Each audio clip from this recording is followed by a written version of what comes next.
Yeah, it's a great track, isn't it? The guys there from Alive City, Back in Time. It's 10 minutes after 8. It is Rhema, Brekky here on your Friday morning. And as we've started to do this over the last couple of months, our very special guest joining us this morning on the line, Kelli Kieselbach, our resident nutritionist and naturopath, is in the chair with us. Good morning to you, Kelli.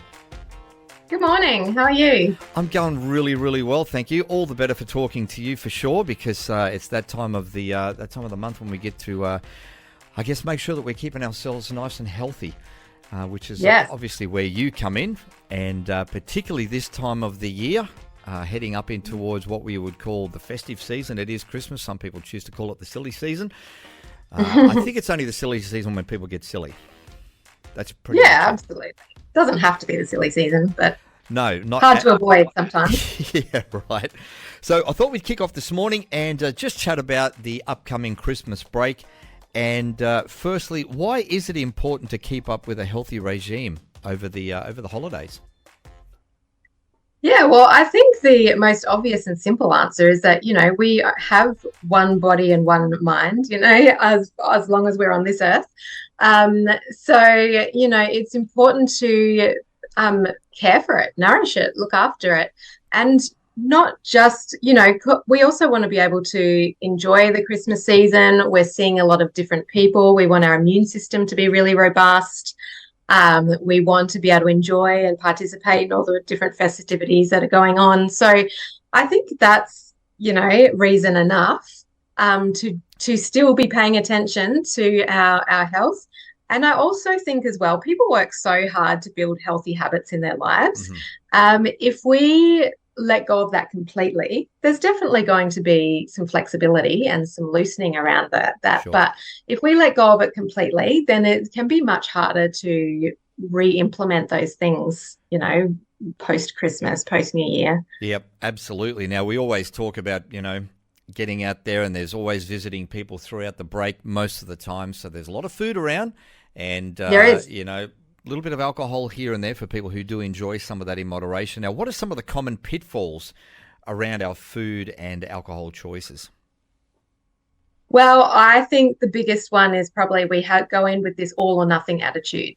So, right. People either, they're either being very, very strict or completely restrictive, or they're going all out and just letting all the balance go. Sure. So I think that's probably the biggest thing, is that we don't value balance around this time of year. So, obviously we are going to eat a little bit more outside of what we normally would. Yep. And we might drink a little bit more, and that's okay. But probably doing it in a way that is,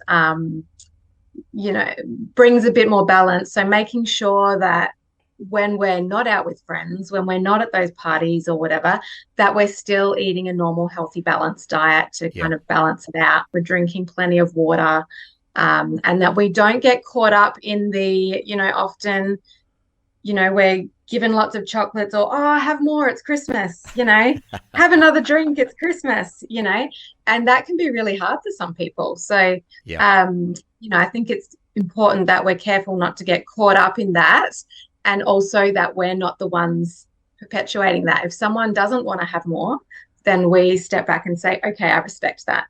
Yep, absolutely. And I was going to ask you on the back of that, how should we be thinking around our food and our drink choices over the break?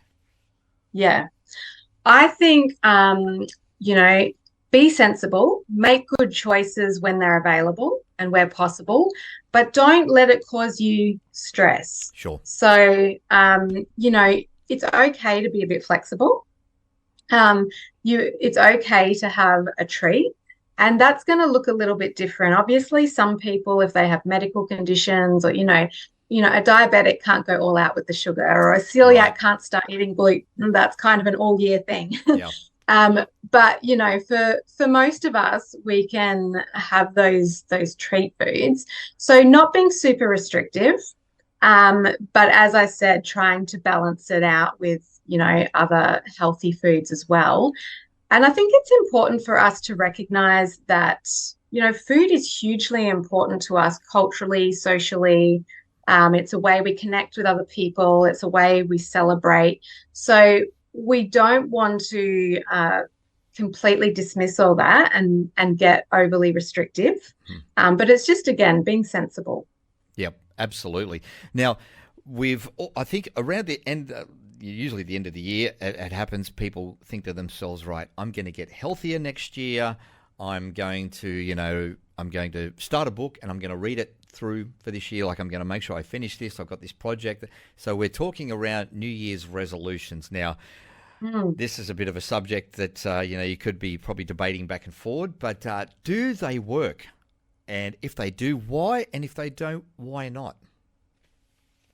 Well, the majority of times it seems that it doesn't work. So some Australian research is that of the just over 70 Australians who set New Year's resolutions, only about 80% achieve their goals. So that's not a lot.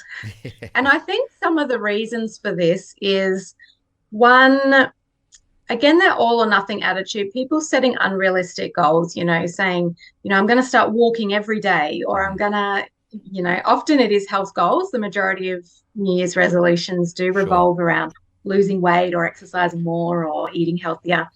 So I think people set unrealistic goals. So I think that's the first thing. And they just wait. They think, just wait. I'll just leave that till the New Year's and I'll start then, rather than implementing small achievable changes at any time of year. Like, we've got somehow in our head that New Year's is the perfect time. Well, New Year's, there is no perfect time to start working on your health. And I think the other thing is that if you don't engage any support around achieving your goals or plan, then it makes it really, really hard. So we know that the research says that if you're working with a practitioner, or if you have some kind of coaching or some sort of accountability, that you're much, much more likely to be able to achieve your goals. Yep, absolutely. We are chatting this morning on the line with our resident naturopath and nutritionist, Kelli Kieselbach. We will take a short break. We'll be back with Kelli right after this. This is Rhema Brekky here on your Friday morning.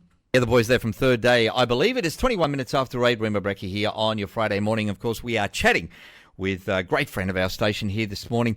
Our resident naturopath nutritionist, Kelli Kieselbach, is on the line with us. And Kelli, we are talking around the Christmas season and different choices that we can make to, I guess, will really either make or break the health conditions that we've been trying to build up through the year. Now, what can people do to try and stay on track with their health regime and sort of not be falling off the wagon?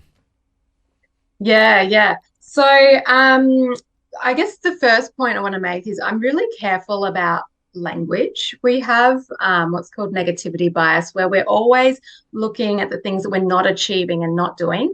So when we say, and clients will often say this to me, I failed this week, or I fell off the wagon, or, that type of thing. I kind of say to them, let's reframe that. Okay. You had a couple of days where you didn't eat according to the recommendations, but you also achieved all this. So I tell people, focus on what you are doing and can do and have achieved, and not so much on what you're not.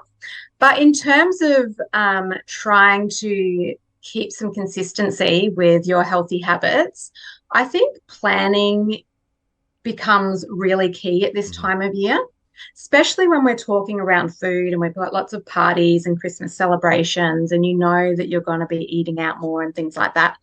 Is if you know that you're going to a Christmas dinner on Friday night and then you're seeing family on Sunday, and, then those in-between days when life is, I'll say, a little bit more normal, a little bit more everyday, really plan on those days to follow your normal eating plan, to implement your normal exercise routine, to do your normal mindfulness activities, or whatever you do for yourself, and plan around those other activities. Sure. It means that you're mentally more free to enjoy that time with those celebrations and to eat a bit more freely, and not feel like, I've failed, I've fallen off the wagon. So I think that would be probably my biggest tip. Yeah. And then also look for things if you're the one in charge of providing the food. There's a lot of healthy options that you can include as an alternative or as well as some of the more discretionary foods. So there's lots of beautiful summer fruits around at the moment. Yeah. You can get some really great quality chocolate and nuts and seeds and some really nice savory dips and different savory options. So, bring a bit of balance to the meal. Yep, absolutely. I think, yeah, yeah. So I guess you And could same say with drinks. it is okay to treat yourself then over the break, isn't it? Like you say, Absolutely. don't be Yeah. so sort of hardcore about things and beating yourself up if you do happen to have the odd little snack that's kind of not quite on your dietary regime, huh? That's right. And I think the key is, you choose when you're going to have those and enjoy it. Yep. Yeah, yeah. Awesome. Now, how important is it to find some time to get into things like rest over the Christmas break? Because traditionally it is a crazily busy time, particularly if we're driving back and forth to people's houses and different things, or we've got people over at our place, it could be crowds or whatever. But just getting that rest is super important, isn't it? Yeah. And I think this is something that's really individual. So it's going to look quite different for each person. But I do think it's important that some of us are yes people. We have to say yes to every Yes, every that's right. invitation that we get or and I think it's okay to sort of prioritize where you're going to put your energy and what social events you're going to go to. So I think that's a really important one to know yourself. For the introverts out there, to plan some alone time, to plan some time just with you and a book or quiet walk on your own. That's really important. And then, for all of us, prioritizing sleep at any time of year, but Yeah. this time particularly is really important. So, making sure that you are prioritizing those, sensible bedtimes and routines and things like that as well. Yeah. Really, really important. Absolutely. Now, how can if people want to line up an appointment with you and talk around naturopathy and nutrition and all that kind of thing, how can we go ahead and do that? Yeah, absolutely. So the easiest way is to contact me through my website, which is www.kellik.com.au.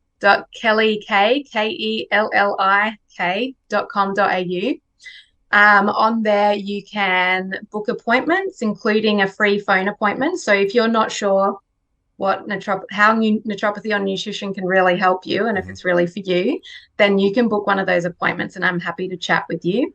And there's also a bunch of blog posts on there that you might find interesting. There's a nice gingerbread bliss ball recipe if you're looking for a nice, sort of healthier treat around Christmas. And also some tips on there as well about how to manage the extra indulgences around it. As it was actually written for Easter, but it's highly relevant at this time of year as well. So there's We a love few to things feast at on all there. different times of the year, so Yeah, it's yeah. relevant now for sure. Yes, absolutely. And I've also just put up a free ebook which anyone can access on nutrition and mental well-being. So also another one which might be helpful for people at this time of year. Wow. Just supporting your mind through what you eat as well. Yeah, that sounds like a great one. So, guys, jump onto the website if you want to chat with Kelli. And of course, as she just mentioned, there is a free ebook on there as well that you can download, and there are plenty of great resources too on the website. It is www.kellik, that is kellik.com.au. Make sure you jump on there and check it out. Kelli, thank you so much for joining us this morning, and looking forward to a great 2024 with you and a partnership here with Rhema CC. So have yourself a very Merry Christmas and a great New Year, and we will be chatting to you again probably around early February again, around that sort of second Friday of the month as we do, which looking forward to. Sounds great. You have a Merry Christmas. Thank you. Bless you, load you. Hold the line. I'll get back to you very, very shortly indeed. That's Kelli Kay, of course, our resident nutritionist and naturopath online with us this morning. Stay with us. More music on the way as we head on up towards the 8:30 news.